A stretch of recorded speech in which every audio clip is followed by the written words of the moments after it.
grew stronger, more powerful, but it came at a cost. I lost part of my humanity.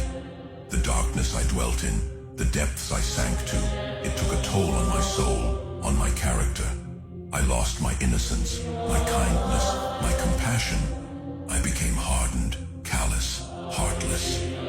My darkness grew, while my humanity diminished. I became less human, more monster, and the cost was greater than I could have imagined. But it did not stop me.